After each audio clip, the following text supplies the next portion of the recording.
Okay, boat headphones, speakers, earphones ഒക്കെ തുടങ്ങി audio ഡിവൈസസിൽ specialise ചെയ്തിട്ടുള്ള ഇന്ത്യൻ ആക്സസറീസ് മാർക്കറ്റിൽ വളരെ പെട്ടെന്ന് പോപ്പുലാരിറ്റി ക്രിയേറ്റ് ചെയ്യാനും മാർക്കറ്റ് ഷെയർ ക്യാപ്ചർ ചെയ്യാൻ വേണ്ടി സാധിച്ചിട്ടുള്ള ഒരു കൺസ്യൂമർ ഇലക്ട്രോണിക് ബ്രാൻഡാണ് ബോട്ട് എന്നുള്ളത്.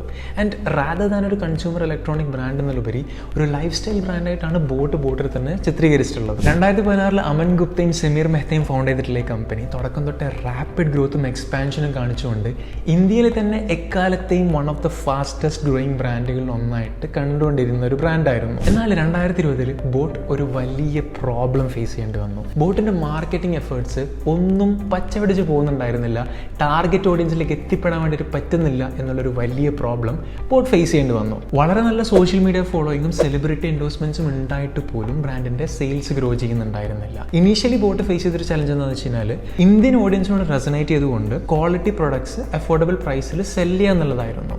എന്നാൽ ഈ ഒരു പ്രശ്നം കാരണം ഒരു ക്ലിയർ ബ്രാൻഡ് സ്ട്രാറ്റജി ഇല്ലാത്ത ഒരു ബ്രാൻഡ് എന്ന രീതിയിലേക്ക് അക്യൂസ് ചെയ്യപ്പെടാനും ഒരുപാട് ക്രിറ്റിസിസം ഏറ്റുവാങ്ങാനും കോമ്പറ്റീറ്റേഴ്സിൽ നിന്ന് ഡിഫറൻഷിയേറ്റ് ചെയ്യാനും വേണ്ടിയിട്ട് ബോട്ടിന് സാധിക്കാതെയായി. അഫോർഡബിൾ പ്രൈസിങ്ങും ട്രെൻഡി ഡിസൈൻസും ഇന്ത്യൻ ഓഡിയൻസിനടുത്ത് റെസനേറ്റ് ആയെങ്കിലും ഈ ഒരു പൊസിഷനിങ് ലോങ് ടേമിലേക്ക് സസ്റ്റൈനബിൾ ആണോ എന്നുള്ള ഒരുപാട് ചോദ്യങ്ങൾ ബോട്ടിന് നേരെ ചൂണ്ടുകയുണ്ടായി. ആൻഡ് ഈ ഒരു പൊസിഷനിങ് കാരണം ഇന്ത്യൻ മാർക്കറ്റിൽ പതിയെ ഒരു പ്രസൻസ് ക്രിയേറ്റ് ചെയ്യാൻ സാധിച്ചെങ്കിലും ഇന്റർനാഷണൽ മാർക്കറ്റിൽ വളരെ ലിമിറ്റഡ് പ്രസൻസ് ആണ് ബോട്ടിന് ക്രിയേറ്റ് ചെയ്യാൻ സാധിച്ചത്. അതുകൊണ്ട് തന്നെ പുതിയ മാർക്കറ്റുകളിലേക്ക് എക്സ്പാൻഡ് ചെയ്യാനും ഇന്ത്യക്ക് പുറത്തെ ഗ്രോത്ത് ഓപ്പർച്യൂണിറ്റീസിലേക്ക് എക്സ്പ്ലോർ ചെയ്യാനും ബ്രാൻഡിന് സാധിക്കാതെയായി. മാത്രമല്ല 2019 കോവിഡ് വന്നുകൊണ്ട് ഈ സ്റ്റോർസിൽ ഡിസ്പ്ലേ ചെയ്യുന്ന പ്രോസസ്സും ഇവന്റ്സ് ഒക്കെ ഇല്ലാതാക്കിയതോട് കൂടിയിട്ട് ഈ പ്രശ്നം വളരെയധികം വഷളാക്കുകയും ചെയ്തു. എന്നാൽ ഈ ഒരു പ്രശ്നം വളരെ സ്ട്രാറ്റജിക്കലായിട്ട് ഹാൻഡിൽ ചെയ്യാൻ വേണ്ടിയിട്ട് ബോട്ട് ഒരു മൾട്ടി പ്രൊലോങ്ഡ് ആയിട്ടുള്ള മാർക്കറ്റിംഗ് സ്ട്രാറ്റജി ആയിട്ട് മുന്നോട്ട് വന്നു.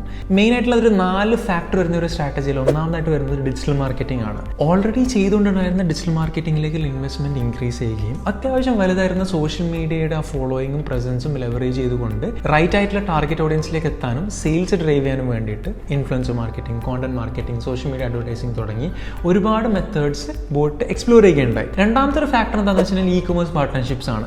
ആമസോൺ, ഫ്ലിപ്കാർട്ട് ഒക്കെ പോലുള്ള ലീഡിംഗ് ഇ കൊമേഴ്സ് പ്ലാറ്റ്ഫോംസുമായിട്ടുള്ള പാർട്ട്ണർഷിപ്സ് ക്രിയേറ്റ് ചെയ്യുന്നതോട് കൂടിയിട്ട് വൈഡർ ഓഡിയൻസിലേക്ക് എത്താനും വിസിബിലിറ്റി കൂട്ടാനും ബോട്ടിന് സാധിച്ചു. മൂന്നാമത്തെ ഒരു ഫാക്ടർ പ്രൊഡക്റ്റ് ഇന്നോവേഷൻ ആയിരുന്നു. കോമ്പറ്റീറ്റേഴ്സിൽ നിന്ന് വ്യത്യസ്തമായിട്ട് കറക്റ്റ് ആയിട്ടുള്ള ടാർഗറ്റ് ഓഡിയൻസിനെ സ്പെസിഫിക്കലി ടാർഗറ്റ് ചെയ്തുകൊണ്ട് ഇന്നോവേറ്റീവ് ആയിട്ടുള്ള പുതിയ പ്രൊഡക്ട്സ് ഇൻട്രൊഡ്യൂസ് ചെയ്യുക എന്നുള്ളതായിരുന്നു. ഉദാഹരണത്തിന് വയർലെസ് ഇയർഫോൺസ്, ഗെയിമിംഗ് ഹെഡ്സെറ്റ്സ്, അങ്ങനെ ഒരുപാട് പ്രൊഡക്ട്സ് ബോട്ട് ഇൻട്രൊഡ്യൂസ് ചെയ്യുകയുണ്ടായി. നാലാമത്തെ ഒരു ഫാക്ടർ ലോക്കലൈസ്ഡ് മാർക്കറ്റിംഗ് ആയിരുന്നു. എല്ലാവരും ഒരേപോലെ ടാർഗറ്റ് ചെയ്യുന്നതിന് പകരം ഓരോ സ്പെസിഫിക് റീജിയൻസ് കൺസിഡർ ചെയ്തുകൊണ്ട് ഡെമോഗ്രഫിക്കലി ടൈലേർഡ് ആയിട്ടുള്ള ക്യാമ്പയിൻസ് സെറ്റ് ചെയ്യുക എന്നുള്ളതായിരുന്നു ബോട്ട് ചെയ്തുകൊണ്ടായിരുന്നത്. മാത്രമല്ല നോൺ മെട്രോ സിറ്റീസിലേക്ക് എത്തിപ്പെടാനും അവിടെയുള്ള ബ്രാൻഡിന്റെ അവയർനെസ് ഇൻക്രീസ് ചെയ്യാനും വേണ്ടിയിട്ട് ഒരുപാട് റീജിയണൽ ഇൻഫ്ലുവൻസേഴ്സ് ആയിട്ട് കൊളാബറേറ്റ് ചെയ്യുകയുണ്ടായി. ആൻഡ് അവസാനം എന്തുണ്ടായെന്ന് വെച്ചാൽ ഈ ഒരു പുതിയ മാർക്കറ്റിംഗ് സ്ട്രാറ്റജി കൊണ്ട് ഓൾറെഡി എക്സിസ്റ്റിംഗ് ആയിട്ടുള്ള മാർക്കറ്റിംഗ് സ്ട്രാറ്റജിയിലെ പിഴവ് നികത്താനും സിഗ്നിഫിക്കന്റ് ഗ്രോത്ത് കാണിക്കാനും ബോട്ടിന് സാധിച്ചു. പാൻഡമിക് ഉണ്ടായിട്ട് പോലും 2020 150% സെയിൽസിലുള്ള ഇൻക്രീസ് ക്രിയേറ്റ് ചെയ്യാനും 36% മാർക്കറ്റ് ഷെയർ കൊണ്ട് ഇന്ത്യൻ വെയറബിൾ ഓഡിയോ ഇലക്ട്രോണിക് ഡിവൈസസിൽ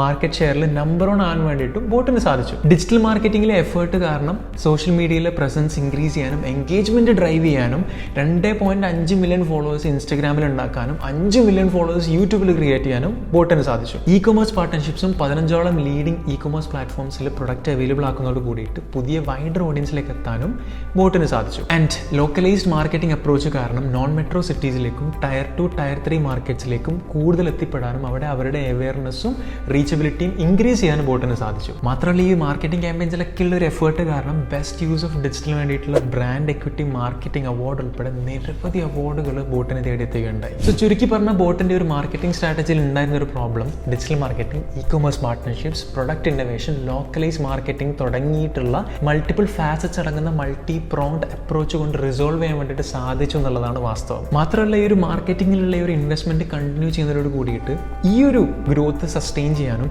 വളരെ കോമ്പറ്റീറ്റീവ് ആയിട്ടുള്ള ഇന്ത്യൻ ഓഡിയോ വെയറബിൾ മാർക്കറ്റിൽ നമ്പർ 1 പ്ലെയർ ആയിട്ട് റിമെയിൻ ചെയ്യാനും ബോട്ടിന് സാധിക്കുകയും ചെയ്യുന്നുണ്ട്. സോ ഈ ഒരു വീഡിയോയിൽ നിങ്ങൾക്ക് 2020 ബോട്ട് ഫേസ് ചെയ്തിട്ടുള്ള ഒരു ഇഷ്യൂ എങ്ങനെയാണ് സോൾവ് ചെയ്യുന്നത് മനസ്സിലായിട്ടെന്ന് വിചാരിക്കുകയാണ്. അടുത്തതായിട്ട് നിങ്ങൾക്ക് ഏത് ബ്രാൻഡിന്റെ ബ്രേക്ക് ഡൗൺ ആണ്, കേസ് സ്റ്റഡി ആണ് നിങ്ങൾക്ക് വേണ്ടതെന്നുള്ളത് ജസ്റ്റ് കമന്റ് ഡൗൺ ചെയ്യുക. And if you looking to learn more about digital marketing, design, creative entrepreneurship, businesses, marketing and more, please don't forget to subscribe and see you in the next video.